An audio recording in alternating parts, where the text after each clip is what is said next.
দর্শক বৈশাখের আয়োজনে যাওয়ার আগে আপনাদের একটি চাঞ্চল্যকর ঘটনার বিষয়ে জানাতে চাই। আমরা যতটুকু জেনেছি রাজধানীর যাত্রাবাড়ির কাজলায় আর্থিক লেনদেন ঘিরে এক কলেজ শিক্ষার্থীকে কুপিয়ে হত্যার ঘটনা ঘটেছে।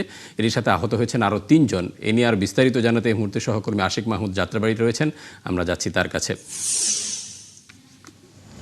আশিক, এখনো পর্যন্ত ঘটনার সূত্রপাত আপনি কতটুকু জেনেছেন, পুলিশও বা কী বলছে, আর আহত যারা রয়েছেন তাদের অবস্থা কী, সেই বিষয়টি দর্শকদের জানাবেন।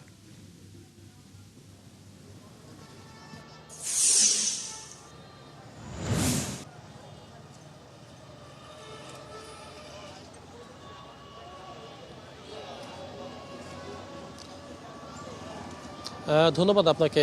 একটু জানাতে চাই যে এই পহেলা বৈশাখের আনন্দঘন দিনে যাত্রাবাড়ির এই ভাঙা প্রেস এলাকায় একটি হৃদয় বিদারক ঘটনা ঘটে গেছে। এই ঠিক আমি যে জায়গাটিতে দাঁড়িয়ে আছি, এই পেছনের যে ভবন, এই ভবনের 8 তলায় একই পরিবারের 4 জনকে নির্মমভাবে কোপানো হয়েছে চাপাতি দিয়ে, এবং এই 4 জনের মধ্যে একজন, অর্থাৎ এই মা, 2 মেয়ে এবং তার আর এক ছেলে, এর মধ্যে বড় মেয়ে দিয়া তিনি মৃত্যুবরণ করেছেন, যিনি বোরহানুদ্দিন কলেজের এইচএসসি পরীক্ষার্থী ছিলেন বলে আমরা জানতে পেরেছি। এবং তার মা, আরেক বোন এবং আরেক ভাই, তারা গুরুতর আহত অবস্থায় রাজধানীর একটি হাসপাতালে চিকিৎসাধীন অবস্থায় রয়েছেন, এবং তাদের অবস্থাও গুরুতর বলে চিকিৎসকরা আমাদেরকে জানিয়েছেন। আমরা এখানে এসে যতটুকু জানতে পেরেছি, প্রত্যক্ষদর্শীদের সাথে কথা বলেছি, গেটের দারোয়ানের সাথে কথা বলেছি।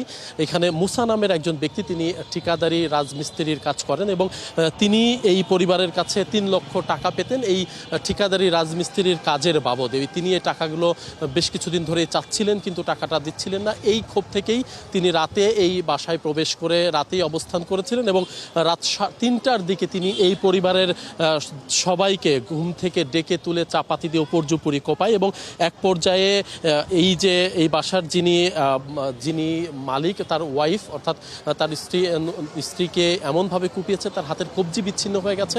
তার বড় মেয়েকে উপর্যুপুরি কুপিয়েছে, তার বড় মেয়ে ঘটনাস্থলে মৃত্যুবরণ করেছে, এবং তার আরেক মেয়ে এবং আরেক ছেলে, তাদেরকে উপর্যুপুরি চাপাতি দিয়ে কুপিয়েছে।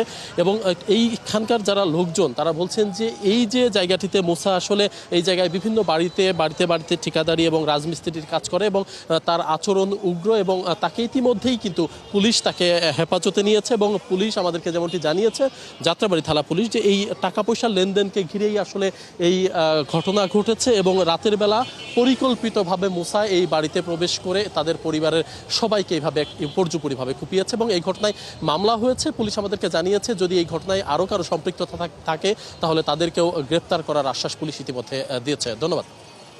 আপনাকে অসংখ্য ধন্যবাদ। দর্শক, যাত্রাবাড়ি থেকে জানাচ্ছিলেন সহকর্মী আশিক মাহমুদ। আমরা যাচ্ছি আমাদের মূল আয়োজনে।